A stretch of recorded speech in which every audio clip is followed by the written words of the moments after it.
Magandang araw po sa inyong lahat mga kaistorya. Sana po'y nasa mabuti kayong kalagayan habang pinapanood ang videong ito.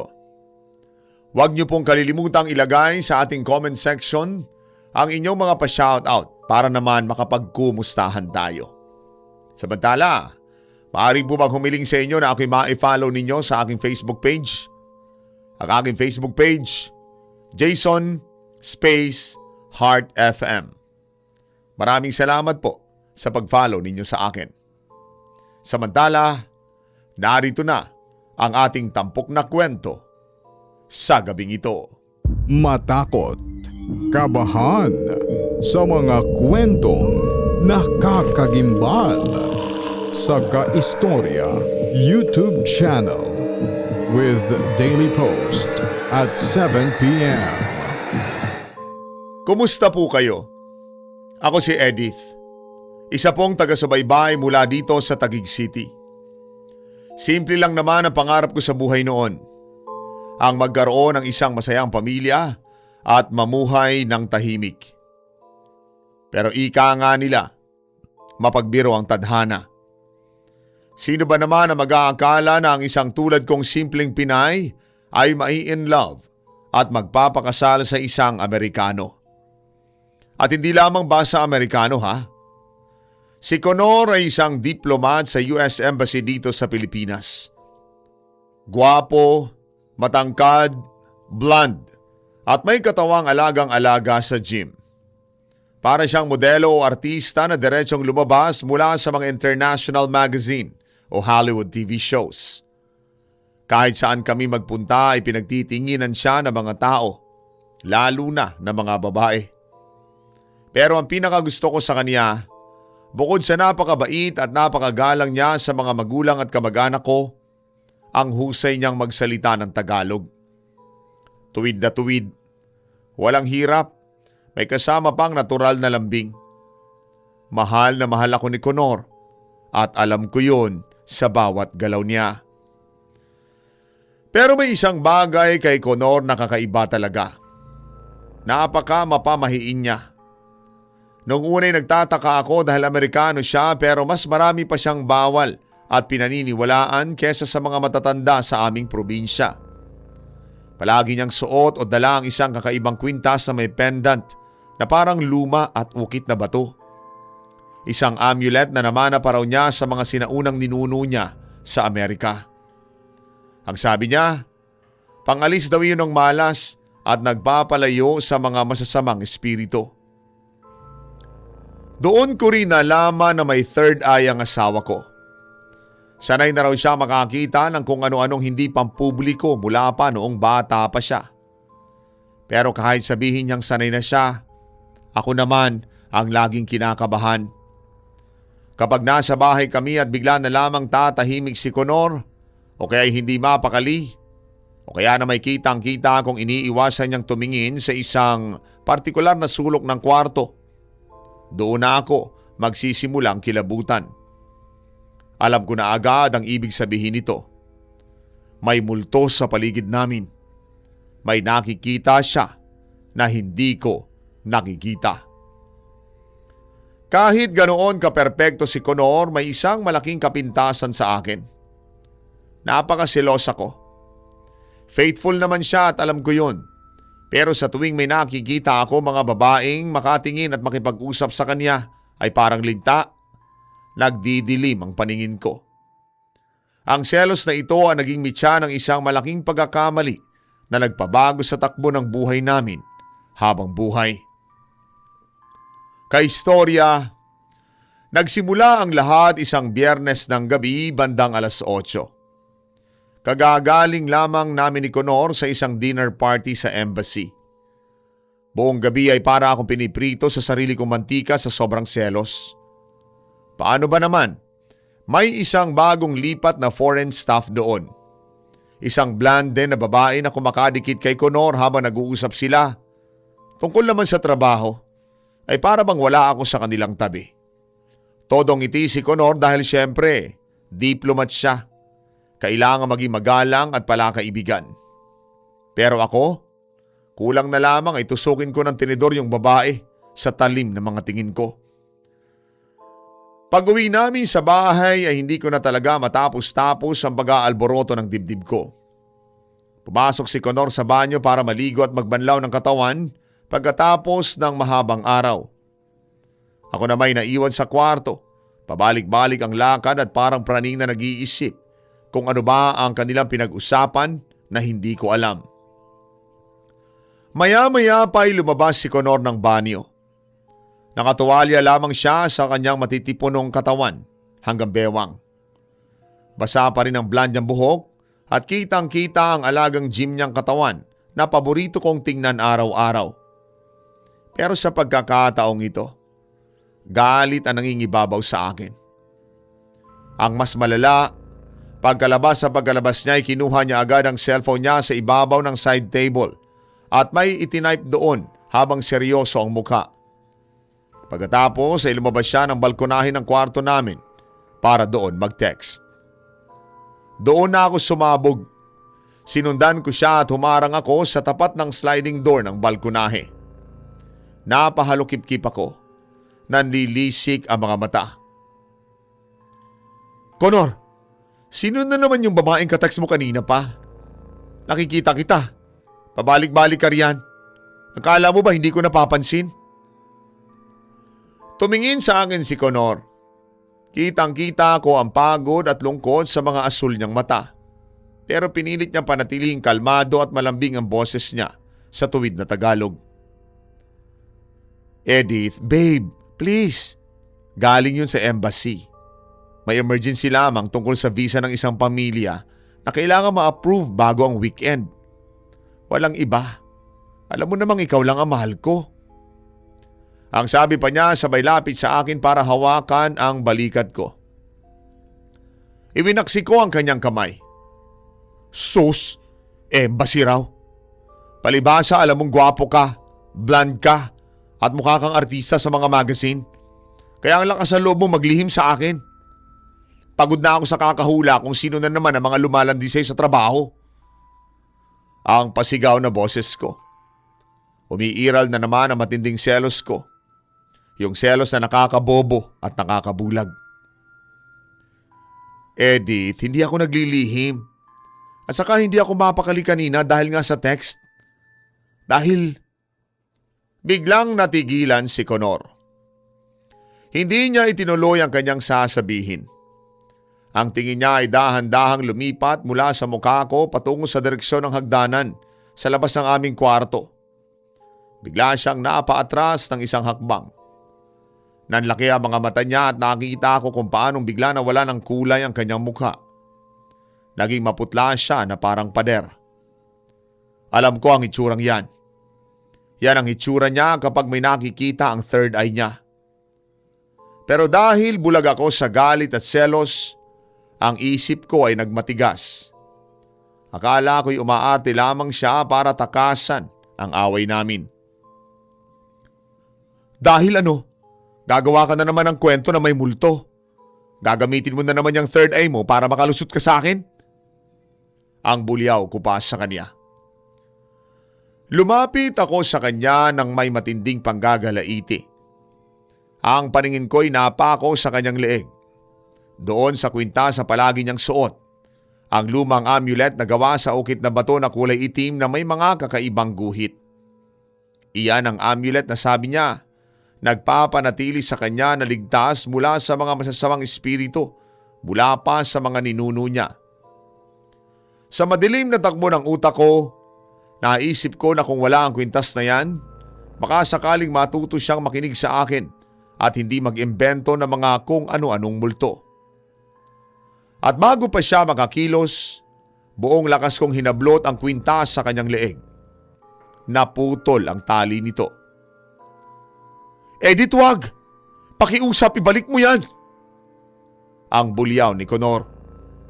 Iyon ang kauna-unahang pagkakataon na narinig ko siyang sumigaw ng ganoon kalakas sa akin. May halo itong matinding takot at pakiusap na parang buhay niya ang nakasalalay doon. Pero dahil nga sarado na ang utak ko, wala akong pakialam. Ayaw ko! Nakakainis na yung amulet mo. Lagi mo nalang idinadahilan. at buong lakas kong inihagis ang amulet sa pader ng kwarto namin. Tumama ang ukit na bato sa semento. Kasunod noon ang tunog ng malakas sa pagkabitak at pagkadurog nito sa sahig. Nagkapira-piraso ang lumang bato na parang mga tuyong dahon. At doon, biglang nagbago ang lahat. Eksaktong pagbabasag ng amulet, para bang may kung anong sumabog na enerhiya sa loob ng kwarto. Biglang bumagsak ang temperatura.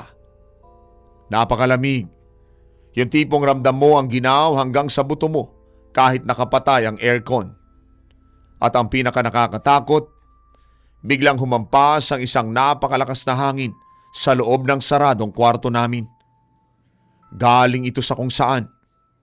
Wala namang bukas na pinto o bintana. Ang mga bintanang salamin ng kwarto namin ay kusang bumukas at sumara ng napakalakas, na para bang may isang galit na bagyo sa labas na gustong pumasok. Ang mga kortina ay nagliparan at ang mga hanger sa loob ng closet ay nagumpugan. Lumikha na nakakairitang ingay. Napatigil ako. Ang init ng galit ko ay biglang napalitan ng nagyeyelong kilabot. Napatitig ako sa mga piraso ng amulet sa sahig. Tumingin ako kay Connor. Ang itsura niya ay hinding-hindi ko malilimutan. Nakatayo siya doon. Nanginginig ang buong katawan habang ang mga kamay niya ay nakakuyom. Tumingin siya sa akin. Sa mga asul niyang matay nakita ko ang matinding galit. Pero mas nangingibabaw ang isang napakalalim at walang katapusang takot. Para siyang isang taong hinatulan ng kamatayan. Hindi niya ako sinigawan. Hindi niya ako sinaktan o pinagbuhatan ng kamay. Pero unti-unti nangilid ang mga luha sa kanyang mga mata hanggang sa pumatak ang mga ito sa kanyang pisngi.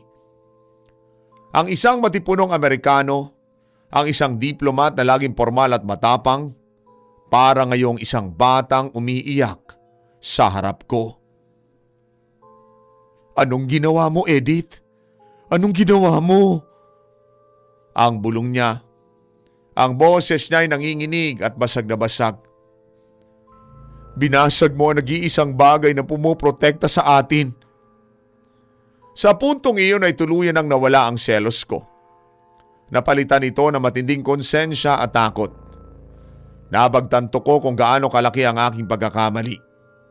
Umiyak na rin ako agad at lumapit sa kanya para yakapin siya ng mahigpit. Connor, sorry. Sorry talaga. Nagpadala ako sa selos ko. Sorry, hindi ko sinasadya. Ang sabi ko pa habang nakasubsob ang mukha ko sa dibdib niya. Naramdaman kong matagal bago gumalaw si Connor. Pero kalaunan, naramdaman ko ang pagpulupot na matitigas niyang braso sa katawan ko. Niyakap niya ako pabalik pero napakahigpit niyon. Masyadong mahigpit na parang natatakot siya na sa susunod na segundo may kukuha sa akin mula sa kanya.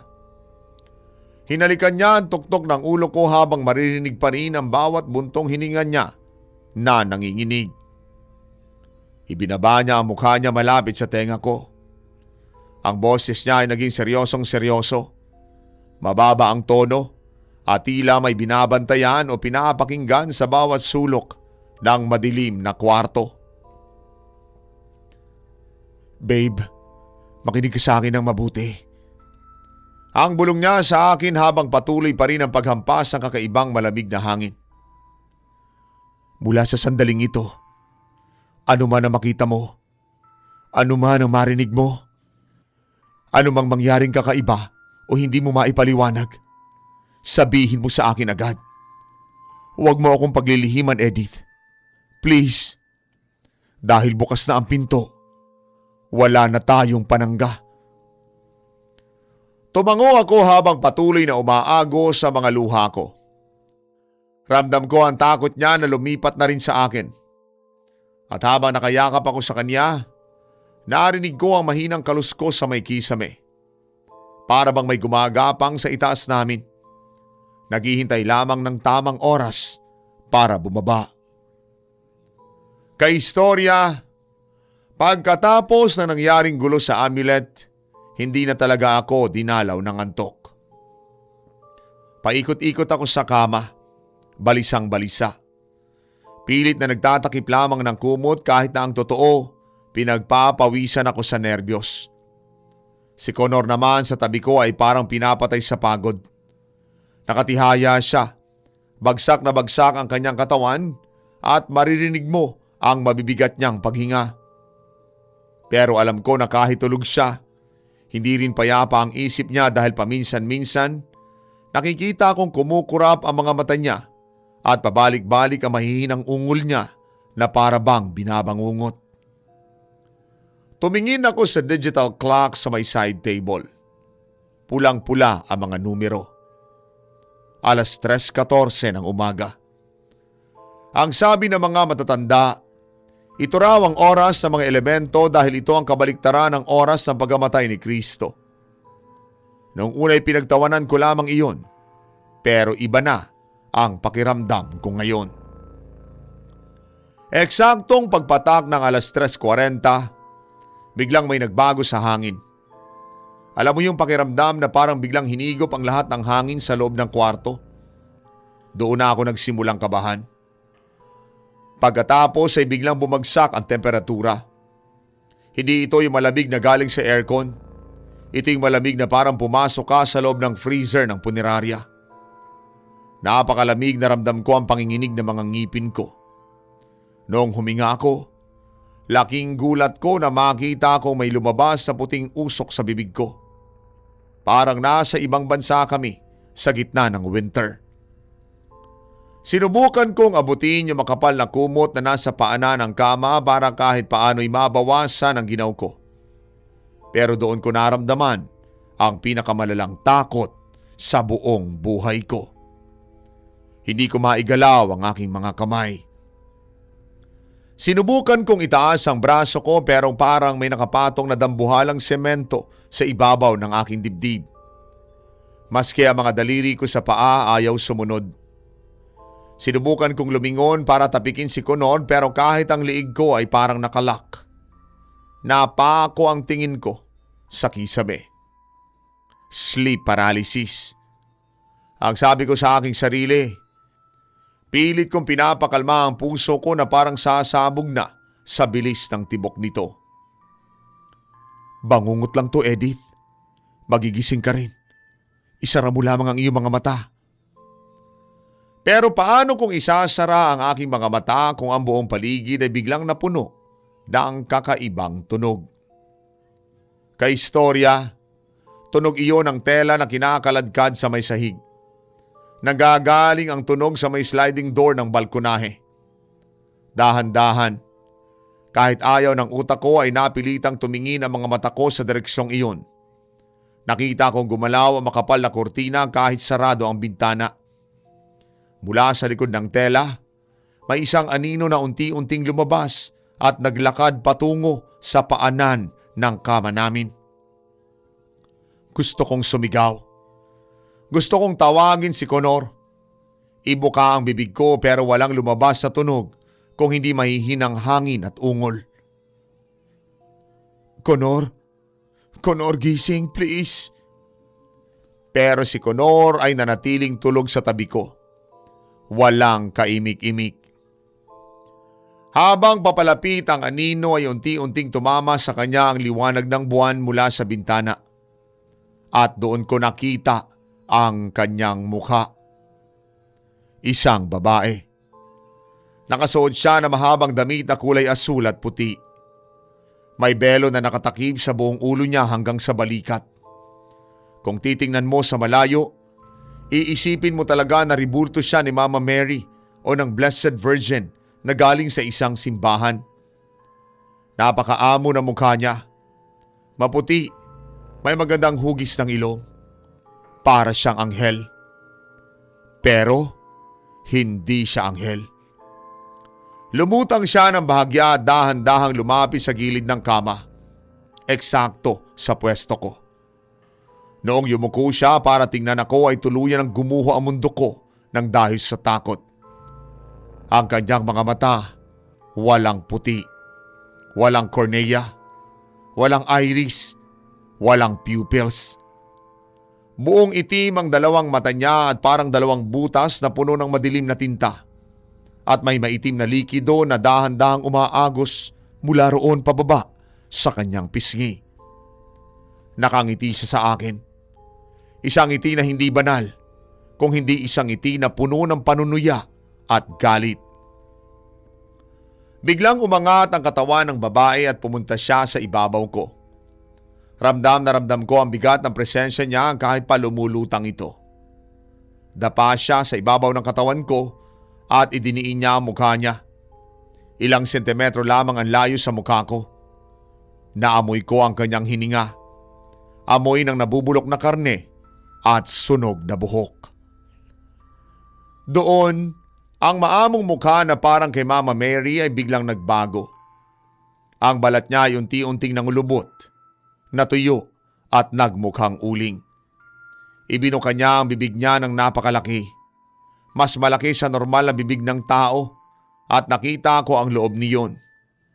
Puno ito ng matutulis, may itim at naglalaki ang ngipin na parang sa hayop at may lumabas na mahabang itim na dila na gumagalaw-galaw. Inilapit niya ang bibig niya sa tenga ko at bumulong sa isang boses na parang kinakaskas na semento. I finally found you. Kasabay ng bulong na iyon, naramdaman ko ang matutulis niyang kuko na bumaon sa magkabilang balikat ko. Ang sakit at ang takot ay nagsama at sa huling lakas ang adrenaline ko. Sa wakas ay nakawala ang boses ko. Napabalikwas ako ng upo sa kama at habol ang aking hininga na parang nalulunod. Ang buong katawan ko ay basang-basa ng pawis kahit na napakalamig pa rin ang kwarto. Humagulgol ako sa takot. Niyakap ko ang mga tuhod ko at hindi ko mapigilan ang pag-atake ng hika ko sa sobrang panic. Edith? Edith, babe, anong nangyari? Agad na nagising si Connor. Mabilis niya ako niyakap na napakahigpit habang ang mga kamay niya ay seryosong humahawak sa mukha ko para pakalmahin ako. Alerto ang mga asul niyang mga mata. Pabalik-balik sa tingin sa buong kwarto. Connor, may babae. May babae ron. Itinuro ko ang paanan ng kama. Nanginginig ang hintuturo ko. Nakadamit siya na parang kay Mama Mary. Maganda siya nung una pero ang mga mata niya, Connor, purong itim. At ang mga ngipin niya, gusto niya akong patayin. Sinunggaban niya ako. Naramdaman kong naging tuod ang katawan ni Connor sa tabi ko. Ang init ng katawan niya na kayakap ko kanina ay biglang nawala. Tila ba maging siya'y nanigas sa kanyang napakinggan. Dahan-dahan niyang binitawan ang yakap niya sa akin. Napasabunod siya sa kanyang sarili na blond na buhok at nakita ko sa mukha niya ang isang ekspresyon na hinding-hindi ko pa nakikita sa kanya. Ang mukha ng isang taong alam niyang wala ng hantungan ang buhay niya. Dumating na siya, ang sabi pa ni Connor. Ang boses niya ay mahina at parang paos at punong-puno ng kawalan ng pag-asa. Dumating na ang pinakakinatatakutan ko. Ang pagbabalik ng isang nilalang na nanggugulo at pumatay sa lahi at angkan ko sa loob na mahigit 300 taon.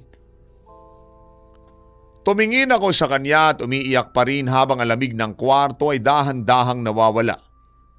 Pero ang takot sa puso ko ay permanenteng nabauna. Kaistorya, mula ng gabing iyon, tuluyan ang nagbago ang takbo ng buhay namin. Kung dati ay selos lamang ang inaalala ko kapag umaalis si Connor, ngayon, ang tanging dasal ko na lamang ay ang makaligtas kaming dalawa sa bawat araw. Ang nilalang na nagaan yung Mama Mary ay hindi na kami tinatantanan. Literal na nagiging anino na namin siya. Nagpapakita siya sa akin kahit saan. Walang pinipiling oras. Maganda man ang sikat ng araw o malalim ang gabi. At sa bawat pagsulpot niya, Lagi may kasunod na malubhang aksidente na para bang sinasadya para patayin ako. Isang hapon, mga 1 linggo matapos mabasag ang amulet, naghahanda ako para sa isang virtual meeting sa trabaho. Pumasok muna ako sa banyo para maghilamos at magayos ng sarili.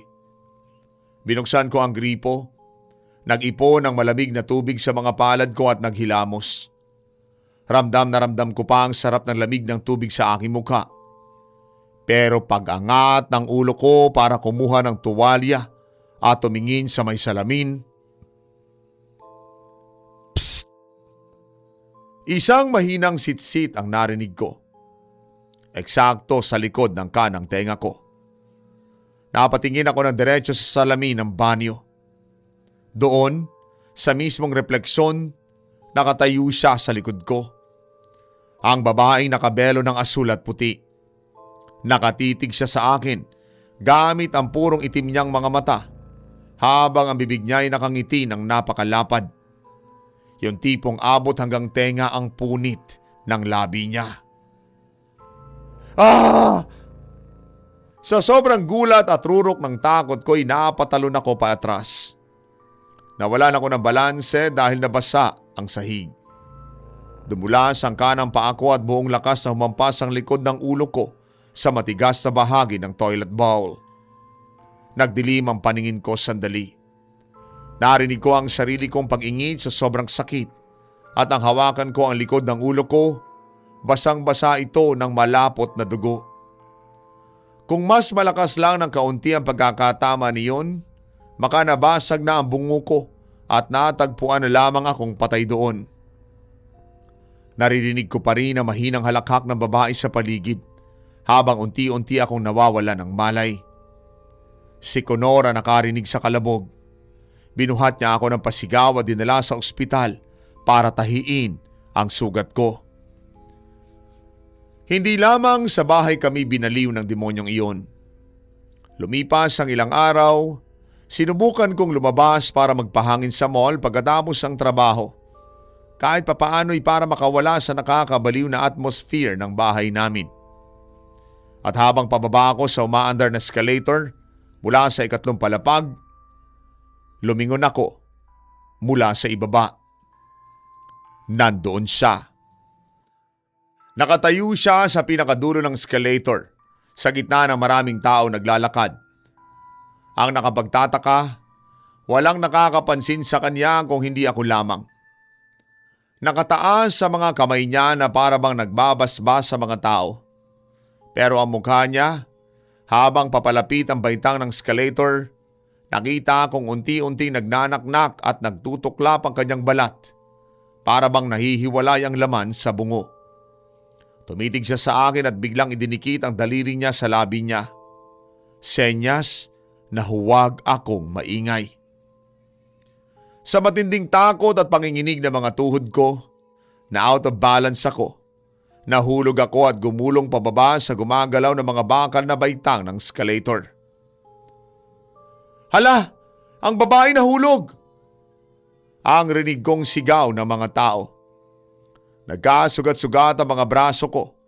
Nagkapasa-pasa ang buong katawan ko at muntik pang maipit ang buhok ko sa dulo ng bakal. Mabuti na lamang at may 2 lalaking sumalo sa akin sa may ibaba. Pero pagtingin ko sa pwesto kung saan siya nakatayo kanina, wala na siya. Isang gabi naman habang ginagamot ni Conor ang mga panibagong sugat at pasako sa sala, hindi ko na napigilang humagulgol. Bakas na rin sa mukha ni Conor ang matinding puyat. May malalalim at may itim na bilog sa ilalim ng mga asul niyang mata. Pumayat din siya ng husto sa loob lamang ng 2 linggo. Edith, hindi naligtas dito sa bahay. Hindi na tayo pwedeng manatili rito. Ang sabi pa ni Conor. Seryosong-seryoso ang boses habang dahan-dahang tinatapik ang gasa sa braso ko. Kahit sa embassy nakikita ko siya. Kahapon habang nagmamaneho ako papasok sa trabaho, bigla siyang sumulpot sa mismong windshield ng kotse ko. Nakadapa siya sa salamin habang umaandar ako ng 70. Muntik na ako makasagasa ng tao at sumalpok sa poste ng dahil sa gulat. Alam niya kung nasaan tayo, Edith. Alam niya ang bawat galaw natin. Connor, ano ba talagang kailangan niya sa atin? Papatayin ba niya tayo dahil lamang nagselos ako at nabasag ko yung kwintas mo? Ang iyak ko habang nanginginig ang buong katawan ko dahil sa panibagong panic attack. Nararamdaman ko na naman na sumisikip ang dibdib ko at hindi ako makahinga ng maayos. Yumuko si Connor. Hinawakan na mahigpit ang dalawa kong kamay. Malamig ang mga palad niya. Gusto niyang ubusin ang buong lahi ko, Edith. At dahil asawa kita, dahil nakatali na ang buhay mo sa akin, kasama ka na sa listahan niya. Hindi ka niya titigilan hanggat may hininga ka pa. Napahikbi na ako ng mas malakas. May magagawa ba tayo, Connor? Natatakot ako. Ayoko mamatay ng ganito. Huwag ka mag-alala, babe. Gumagawa ako ng paraan. Ang bulong pa niya habang hinahalikan ang nanginginig kong mga kamay. Tinawagan ko na si Uncle Arthur sa Amerika. Isa siyang shaman ng aming pamilya. Alam niya ang buong kwento at ang buong detalye ng sumpang ito. Sinabi ko sa kanya na nabasag ang amulet. Nagulat siya pero sinabi niyang darating siya rito sa Pilipinas para tulungan tayo. Ang problema lang, kailangan niya ng 1 buwan. 1 buwan para maihanda ang mga ritual at mga sinaunang pangontra na kailangan para labanan si Mary. 1 buwan? Napasigaw ako sa sobrang desperasyon. Connor, 1 buwan? Sa loob lamang ng 2 linggo nga lang, muntik na ako mamatay sa banyo at sa mall. Baka bukas o sa makalawa lang, patay na tayong 2 bago pa man makatapak ang tito mo dito sa Maynila. Dahil sa matinding takot na baka sa susunod na pagpikit ng aming mga mata, hindi na kami magising, nagpasya kaming umalis agad sa bahay namin ng gabing iyon. Nag-empake kami ng kaunting damit, iniwan ang lahat at hindi na kami naghiwalay kahit 1 segundo. Kung saan pupunta si Connor ay naroon ako. Kahit nga sa pagpasok niya sa opisina, naghihintay ako sa loob ng kotse o sa may reception area dahil natatakot kaming mag-isa. Pero habang lulan kami ng kotse para maghanap ng matutuluyan, napatingin ako sa may side mirror. Doon sa dilim ng kalsada, sa ilalim ng mabuhay na ilaw ng poste, nakatayo ang babaeng nakabelo. Nakatingin sa umaandar naming sasakyan habang dahan-dahang itinataas ang kanyang kamay na para bang kumakaway sa amin na kahit saan kami magtago, hawak niya ang buhay namin. Hanggang sa naisipan kong puntahan si Tito Joseph, ang kapatid ni Mama na kasing edad ko lamang. Alam ko matutulungan niya kami ng asawa ko kaya mabilis kaming nagtungo doon sa simbahan kung saan naman naroon ang tiyuhin ko na parang kapatid na rin ang turing ko. Tito, pakiusap po tulungan niyo kami. Wala na po kaming ibang mapupuntahan eh. Kayo na lamang po ang maaasahan namin ngayon. Ang pagmamakaawa ko habang nakakapit ako sa braso ni Father Joseph. Isa siyang kura paroko sa isang lumang simbahan sa isang liblib na bayan sa labas ng Maynila. Ang simbahan niya ay gawa pa sa mga lumang adobe at matitigas na kahoy. Yung tipong 100 taon na ang katandaan. Pagkabukas niya ng pinto ng kumbento, nakita agad ni Father Joseph ang matinding pagbabago sa amin ni Connor. Pareho kami nangangayayat na, may malalalim na itim sa ilalim ng mga mata at bawat kaluskos ng dahon sa labas ikinagugulat namin.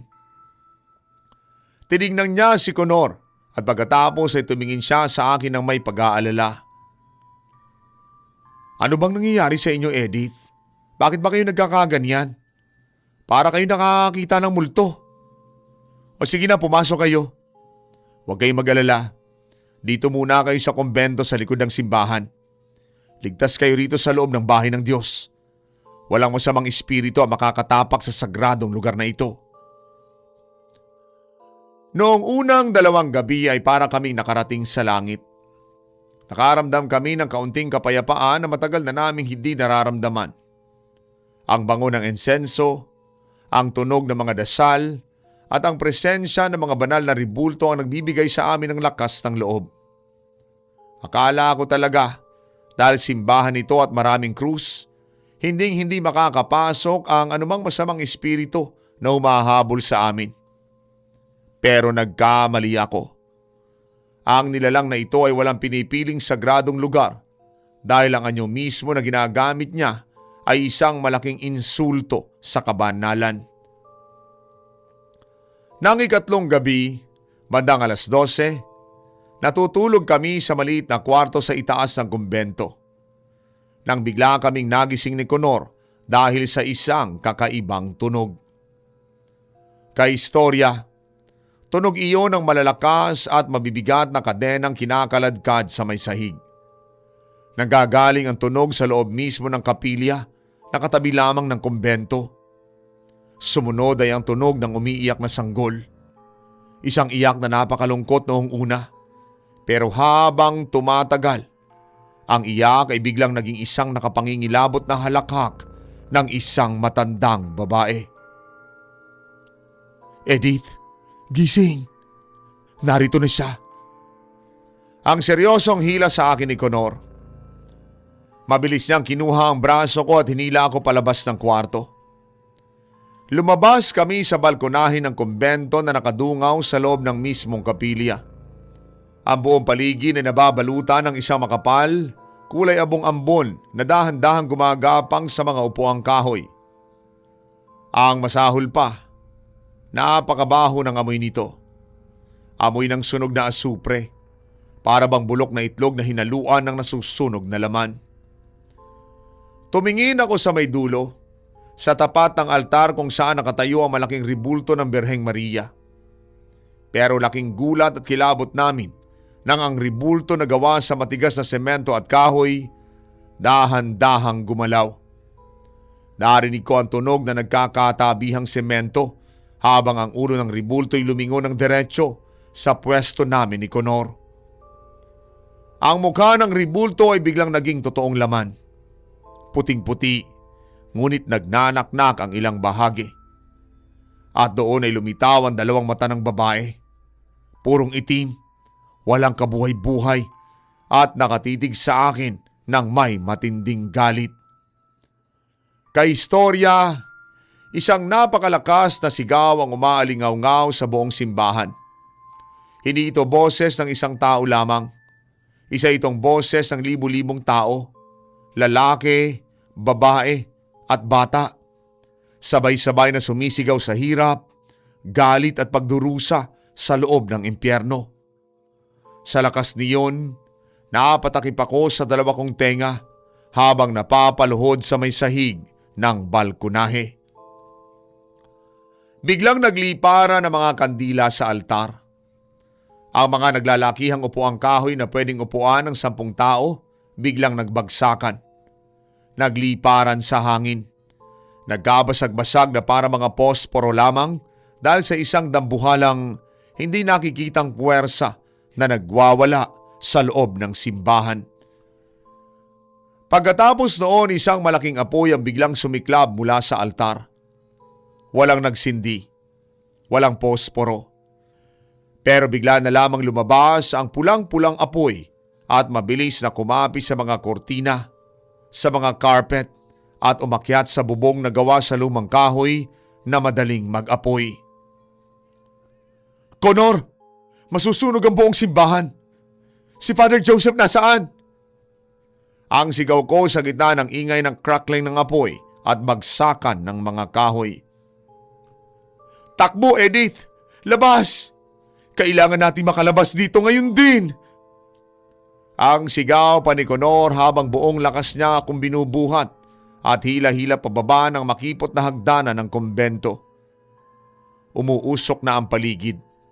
Mahirap nang huminga at ramdam ko ang matinding init ng apoy na tumutupok sa bahay ng Diyos. Habang tumatakbo kami patungo sa pinto ng exit sa gilid, hindi ko mapigilang lumingon sa huling pagkakataon sa gitna ng simbahan. Doon sa pinakagitna ng naglalakihang apoy na lumalamon sa altar, nakatayo si Mama Mary. Nakatingin pa rin siya sa akin ng diretso. Ang pananamit niya ay hindi tinatabla ng apoy, habang ang kanyang mukha ay unti-unti nagbabago, nagiging parang bungo na sunog. Dahan-dahan niyang itinaas ang kanyang mahabang kanang kamay at itinuro ang kanyang hintuturo sa akin. Hindi siya nagsalita, pero alam ko ang ibig sabihin ng tingin at senyas na iyon. Isang babala na sa susunod na magkita kami, hindi na kami makakaalis ng buhay. Samantala kay istorya, nakaligtas nga kami sa sunog sa simbahan. Pero ang kapalit naman noon ay ang tuluyang pagkatupok ng tahanan ng Diyos. Sobrang bigat sa dibdib. Para kami mga basang sisiw na lumaya sa bayang iyon habang naririnig sa malayo ang pot-pot ng mga truck ng bumbero. Si Father Joseph ay pansamantalang nakituloy sa ibang parokya para ayusin ang mga ulat sa obispo. Habang kami naman ni Conor ay walang nagawa kung hindi magtago sa isang maliit, madilim at lumang motel sa gilid ng highway kung saan walang nakakakilala sa amin. Alam mo yung mga motel na short time? Yung amoy lumang semento na hinaluan ng Zonrox at air freshener? Tapos ang ilaw ay mabuhay na kulay dilaw o pula? Doon kami napadpad. Pumasok kami roon na marumi ang mga mukha ng dahil sa uli ng sunog, gutom at higit sa lahat, sirang-sira ang pag-iisip. Ilang gabi na kaming hindi natutulog ng maayos. Ang bawat kaluskos ng pagdaan ng kotse sa labas o kahit ang yabag ng paa ng roomboy sa koridor, nagiging dahilan para mapatalon ako sa takot. Noong gabing iyon matapos ang isa na namang matinding panic attack kung saan halos magkulay asol ang aking mga kuko sa kakulangan ng hangin, hindi ko na nakuha pang magpigil. Habang nakaupo si Conor sa gilid ng kama, at nakasabunot ang mga kamay sa buhok niya, lumapit ako sa kanya. Hinawakan ko siya na mahigpit sa magkabilang balikat, habang ang mga luha ko'y tuloy-tuloy na umaagos sa pisngi ko. Conor, pakiusap naman, tingnan mo ko. Ang sabi ko pa, basag na basag ang boses ko. Sabihin mo sa akin ang totoo. Sabihin mo sa akin ang lahat-lahat ngayon din. Sino ba talaga si Mary? Bakit niya ginagawa ito sa atin? Bakit ang angkan mo ang hinahabol niya ng ganyan katindi? Conor, kung mamatay man ako bukas o sa makalawa, gusto ko sanang malaman kung bakit. Karapatan ko malaman kung anong klaseng demonyo ang naggugulo sa buhay natin. Huminga ng malalim si Conor. Ramdam ko ang panginginig ng mga balikat niya sa ilalim ng mga palad ko. Dahan-dahan niyang ibinaba ang kanyang mga kamay. Tumingin sa akin gamit ang mga asul niyang mga mata na punong-puno ng matinding lungkot at hiya. Edith, babe. Ang panimula niya sa malambing ngunit gabi-gabi niyang Tagalog. Patawarin mo ko. Dapat nung una pa lamang sinabi ko na sa iyo. Ang pamilya ko, ang mga ninuno ko sa Amerika, hindi sila simpleng mga tao tulad noon na alam ko at alam mo. Ang totoo niyan, nagmula kami sa isang sinaunang lahi ng mga totoong mangkukulam sa Salem Village, Massachusetts. Nanlaki ang aking mga mata. Napabitaw ako ng bahagya sa balikat niya. Salem? Yung Salem Witch Trials noong taong 1692? Yung pinag-aaralan sa mga history books at napapanood sa mga pelikula? Oo, Edith. Sila nga yun. Tumango si Conor at seryosong-seryoso ang muka sa ilalim ng madilim na ilaw ng motel. Noong panahong iyon, nagkaroon ng matinding paranoia ang mga tao sa bayan ng Salem. Ang sino mang mapagbintangan o mapaghinalaan na gumagawa ng itim na mahika o mangkukulam, agad na hinuhuli ng mga Puritan, nililitis at pinapatay. Ang iba'y binibitay. Ang iba'y sinusunog ng buhay. Ang pamilya ko, ang mga ninuno ko, sila ang mga totoo nagpa-practice ng mahika noon. Sila ang totoong mangkukulam. Napatitig ako sa aking asawa. Hindi ako makapagsalita.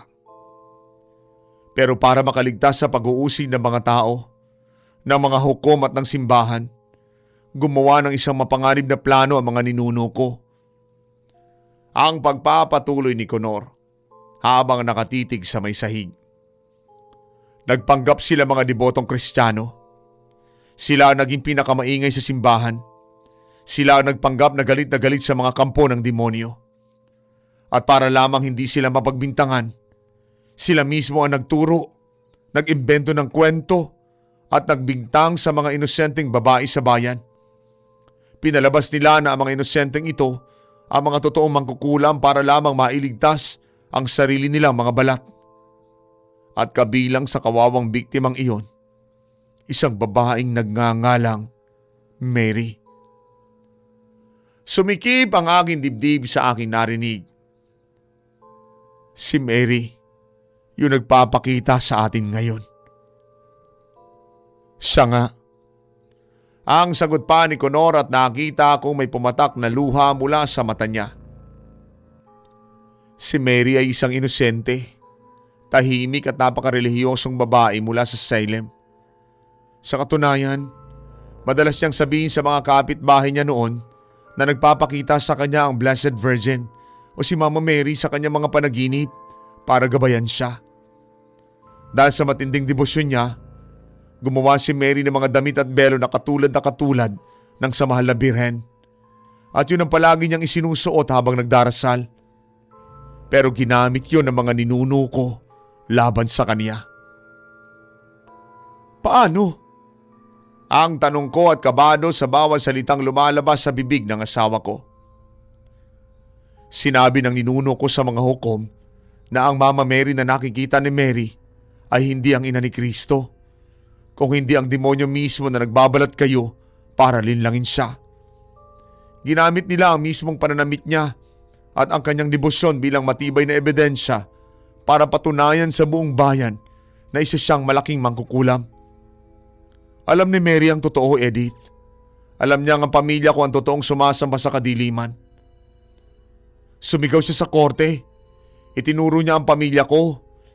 Pero walang naniwala sa kanya dahil masyado malakas ang impluwensya ng mga ninuno ko noon. Lalong lumakas ang kabog ng dibdib ko. Ramdam ko ang kilabot sa kasaysayang nababalutan ng dugo. Ang pinuno ng pamilya namin noong panahong iyon ay ang ninuno ko si James. Ang bulong pa ni Conor habang nanginginig ang boses.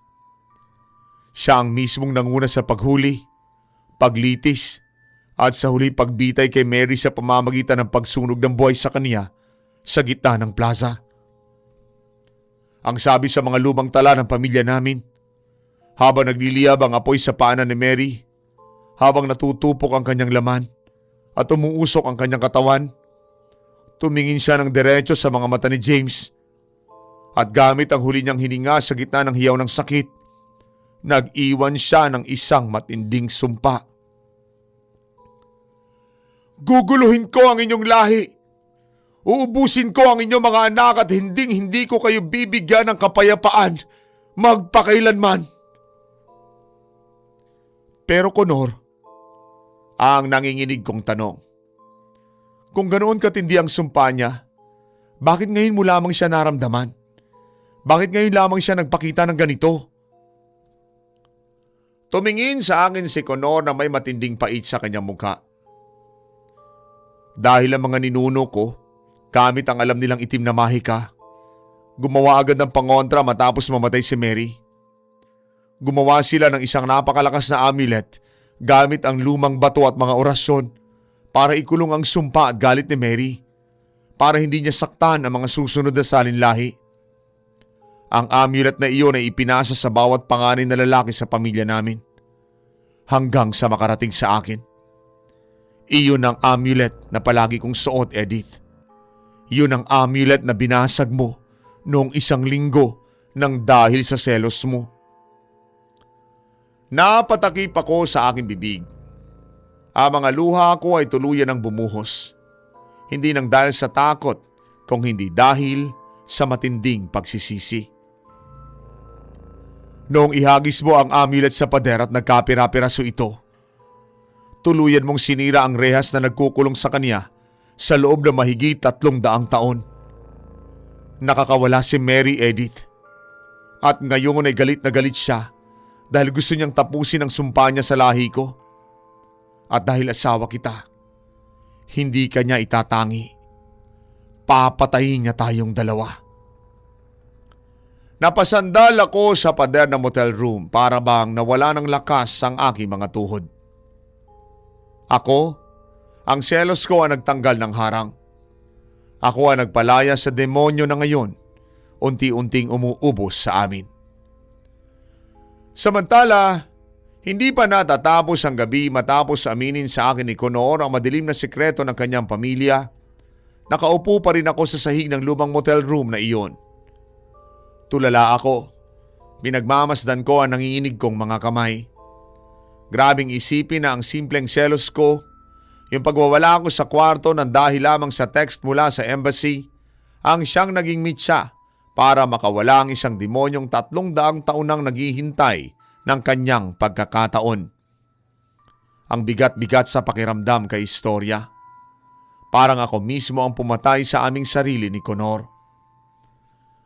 Eksaktong 4:00 na madaling araw, biglang bumanat ang ringtone ng cellphone ko sa ibabaw ng lamisita. Sa sobrang tahimik ng kwarto ay para kaming napatalo ni Conor sa gulat. Mabilis kong kinuha ang telepono. Pagtingin ko sa screen, si Mama ang tumatawag. Kinalabog agad ang dibdib ko. Bakit tatawag si Mama ng ganitong oras kung walang masamang nangyari? Sinagot ko ang tawag at nanginginig ang aking daliri. Hello, Ma? Bakit po? Edith, anak. Boses pa lamang ni Mama ay basag na basag na. Umiiyak siya ng husto. Yung tipong halos hindi siya makahinga sa tindi ng iyak niya. Ang tito mo, si Father Joseph. Napatayo ako bigla. Hinawakan ni Conor ang siko ko dahil nakita niyang bigla na wala ng kulay ang mukha ko. Bakit po, Ma? Anong nangyari kay Tito Joseph? May nangyari ba sa kanya? Naaksidente siya, anak. Ang sabi ng mga pulis, pagkaalis niyo raw sa parokya nung isang araw, habang nagmamaneho siya sa provincial road papunta sa bagong destino niya, may bigla raw tumayong babae sa gitna ng daan. Nakadamit daw na mahabang asul at puting belo. Iniwasan daw ito kaya nawala ng kontrol ang sasakyan. Nahulog ang kotse niya sa bangin, Edith. Critical siya ngayon. Nasa intensive care unit sa ospital. Ang sabi ng mga doktor, machine na lamang daw nagpapatakbo sa puso niya. Baka hindi na siya umabot ng umaga. Nabitawan ko ang aking telepono. Bumagsak ito sa semento ng motel pero hindi ko na ito pinansin pa. Napalhod ako sa may sahig. Humagulgol ako at hinahampas ko ang sarili kong dibdib sa sobrang galit at pagsisisi sa aking sarili. Tito, sorry po. Sorry po talaga. Ang pag-iyak ko. Dahil sa akin, dahil sa katangahan ko, nadamay ang pinakamabait na tao sa pamilya namin. Ginamit siya ni Mary para iparamdam sa amin na walang sino mang malapit sa amin na makaliligtas. Edith, patayin mo ang ilaw ngayon din. Ang biglang sigaw ni Conor.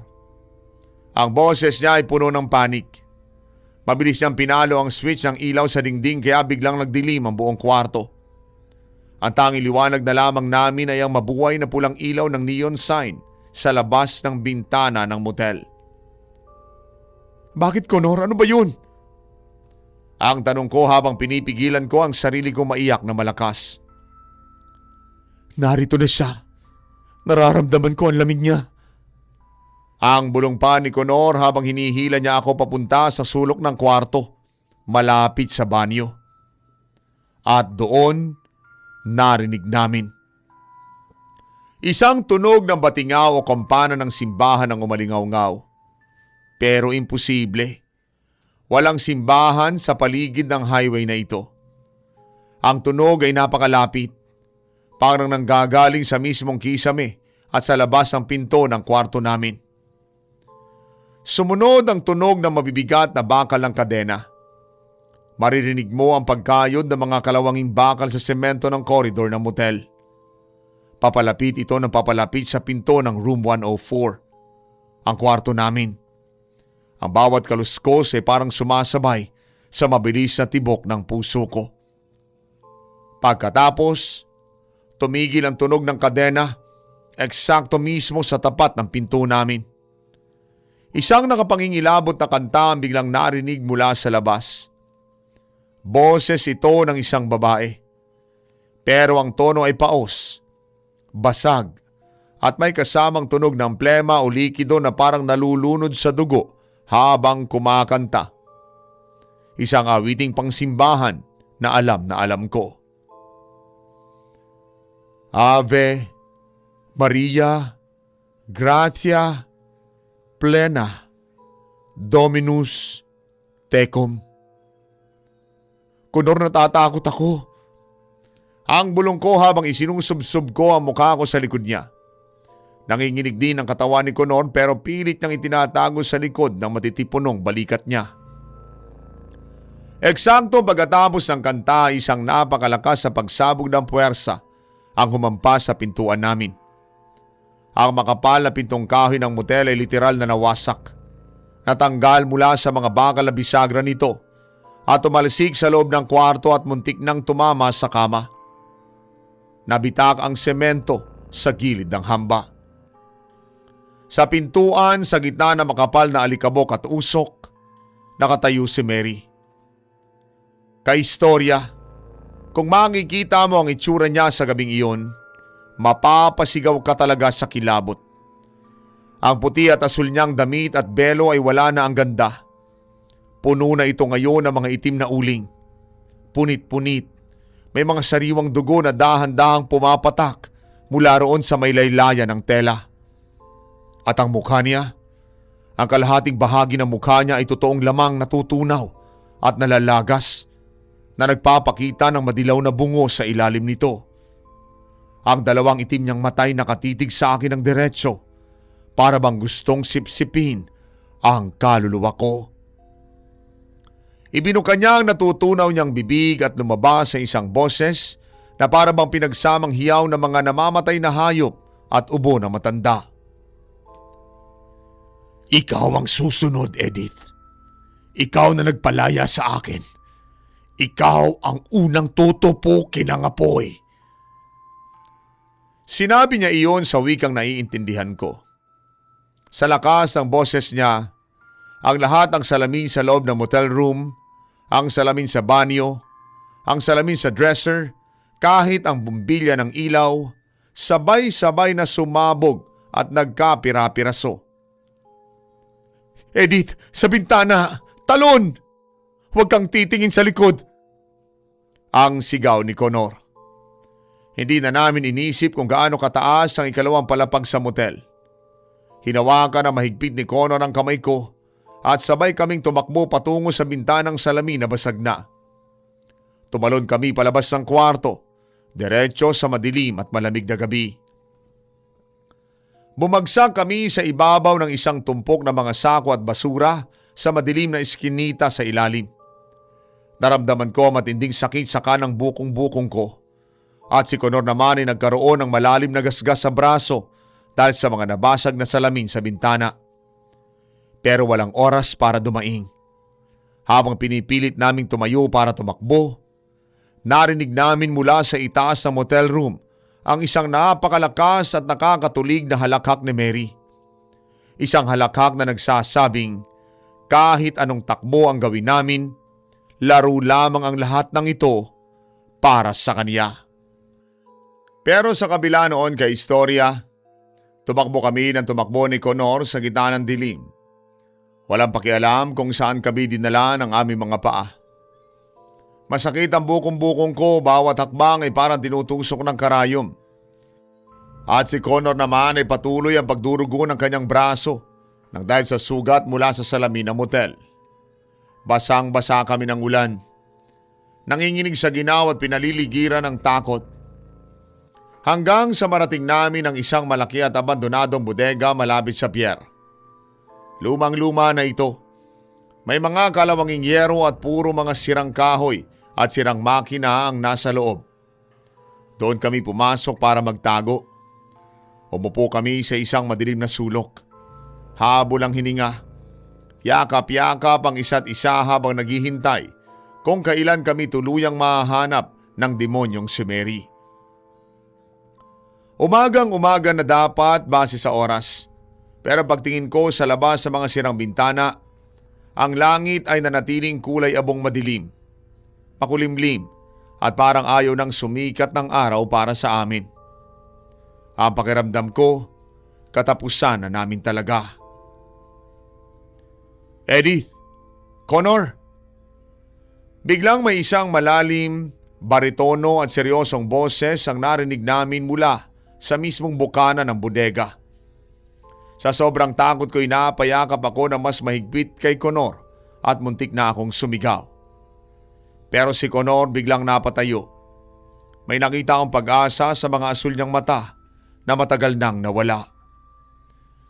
Isang matangkad at matandang Amerikano ang pumasok sa bodega. May mahaba siyang puting buhok, seryosong muka at nakasuot siya ng isang kakaibang jacket na may nakasabit na balahibo ng ibon, mga ukit na buto at mga lumang bato sa leeg niya. Hawak niya ang isang makapal na basto na gawa sa maitim na kahoy na may mga nakaukit ding kakaibang simbolo.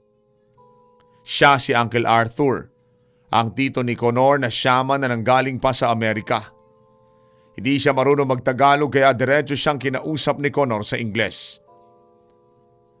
Uncle Arthur! Napaiyak si Connor at agad na lumapit dito para yakapin ang tito niya. Thank God you're here! I felt the disturbance in my dreams, Connor. The bloodline is fading. Ang seryosong sabi ni Uncle Arthur habang dahan-dahang lumilipat ang mga mata niya sa akin. Napakabigat ng tingin niya. And you, Edith? Your rage and jealousy shattered the barrier. You have unleashed a fury older than the fires of hell. Naintindihan ko naman ang Ingles niya kaya naman napaluhod ako sa harap niya habang umiiyak. Sorry po, tulungan niyo po kami pakiusap. May napahamak na po ng dahil sa akin. Stand up, child. Regret won't save us now. She's already here. Ang malamig na babala ni Uncle Arthur habang inihahanda ang hawak niyang baston. Eksaktong pagkasabi niya noon, biglang humampas ang isang napakalakas na hangin sa loob ng bodega. Pero hindi ito normal na hangin. Umikot ito na parang isang maitim na ipo-ipo sa gitna ng malawak na semento. Ang mga lumang yero sa bubong ng bodega ay nagsimulang mag-vibrate at mag-ingay ng napakalakas hanggang sa ang iba, literal na natanggal at nalipad sa langit.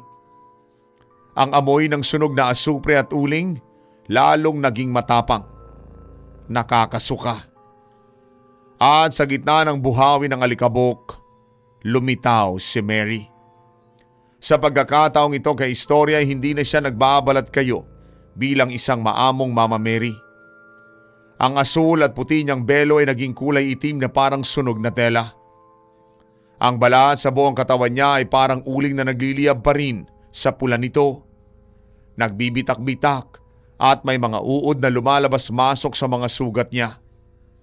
At ang pinaka nakakatakot sa likod niya, may mga lumulutang na maitim na anino na may mga mukhang umiiyak at sumisigaw.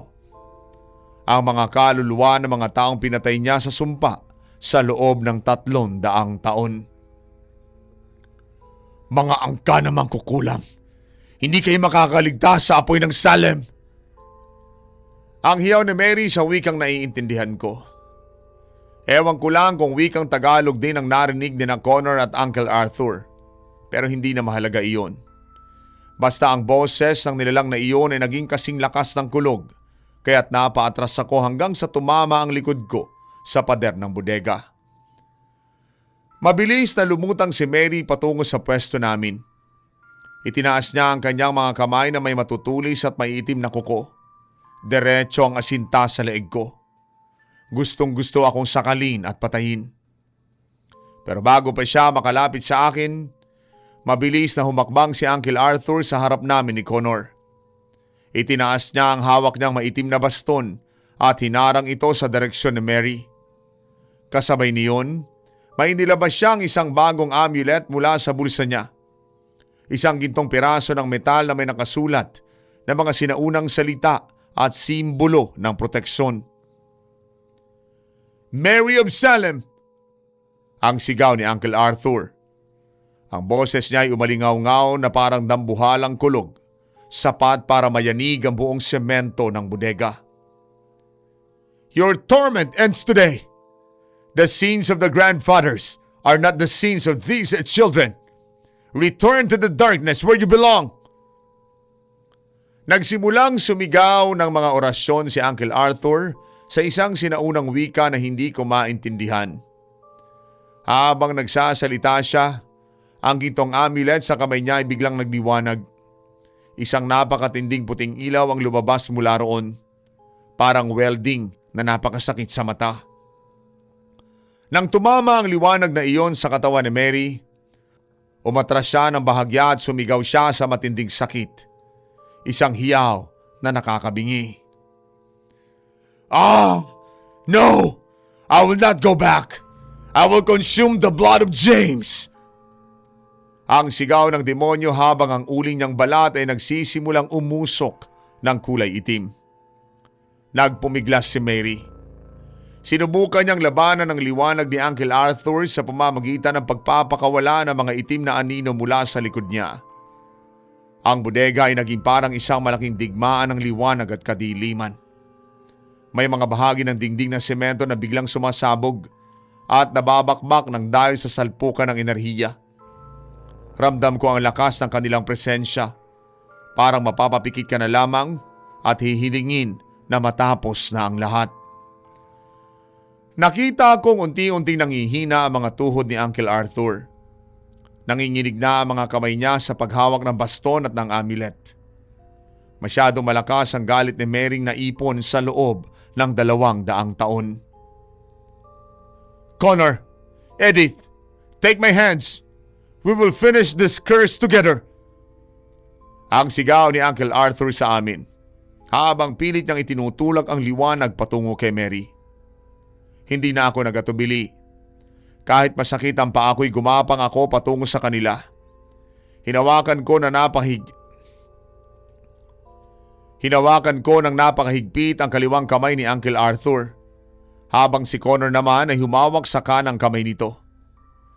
Sa mismong segundo magkakahawak-hawak ang mga kamay naming tatlo, naramdaman ko ang isang matinding kuryente o init na dumaloy sa buong katawan ko, mula braso hanggang sa puso ko. Ipinikit ko ang aking mga mata ng napakahigpit. Doon sa gitna ng ingay, gulo at takot, buong puso ako humingi ng kapatawaran. Diyos ko, patawarin niyo po ako. Patawarin niyo ako sa matinding selos na sumira sa lahat. Patawarin niyo ako kung nadamay ang mga inosente. Naramdaman kong sumabay din ang lakas at enerhiya ng puso ko sa kanila. Itinipon ng buong pamilya ni Connor ang lahat ng natitirang lakas ng kanilang lahi sa amulet. Get out, Mary! Return to where you belong! Ang sabay-sabay naming isinigaw ni na Connor at Uncle Arthur, habang si Uncle Arthur naman ay nagpakawala ng huling orasyon. In the name of the light, be gone! Isang huling napakalakas at tambuhalang pagsabog ng puting ilaw ang bumalot sa buong loob ng bodega. Ang liwanag ay napakasilaw na para naging tanghaling tapat ang buong paligid at nawala ang lahat ng dilim.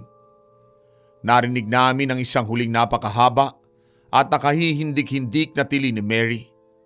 Isang tili ng natatalong demonyo na unti-unting nadudurog at naglalaho sa hangin. At pagkatapos ng hiyaw na iyon, biglang tumahimik ang buong paligid. Kaistorya, matapos sa madugong labanang iyon sa bodega, dahan-dahan kong iminulat ang aking mga mata habang unti-unting nawawala ang silaw ng puting ilaw. Ang bodega ay tahimik na tahimik. Ang tanging maririnig mo lamang ay ang mahinang patak ng ulan sa labas at ang malalalim naming paghinga. Ang manipis ngunit mainit na sikat na totoong araw ay sa wakas sumilip mula sa mga sirang bahagi ng yero ng bubong. Wala na ang amoy ng asupre. Wala na ang nagyayelong malamig na hangin. At higit sa lahat, wala na si Mary. Naglaho na siya ng tuluyan kasama ang kanyang sumpa. Napaupo ako sa semento at tuloy-tuloy na naiyak. Pero sa pagkakataong ito hindi dahil sa takot, kung hindi dahil sa labis-labis na pasasalamat at ginhawa. Ligtas na kami. Agad akong niyakap ni Connor ng napakahigpit. Hinalikan niya ako sa noo habang ang mga luha niya ay pumapatak din sa pisngi ko. Tapos na ang bangungot. Ilang buwan ang mabilis na lumipas matapos ang nakakakilabot na huling labanang iyon. Unti-unting bumalik sa normal ang takbo ng buhay namin ni Connor. Pero sa pagkakataong ito, may mga bitbit na kaming malalaking pagbabago. Una sa lahat, lumipat na kami ng bahay. Hindi na namin binalikan ang lumang bahay kung saan ko inihagis ang amulet. Masyadong maraming masasamang alaala doon. Lumipat kami sa isang maliit ngunit maliwanag na condo unit kung saan maraming bintana at lagi nasisikatan ng araw. Gusto ko kasi yung lagi maliwanag ang paligid para hindi ako madaling kabahan.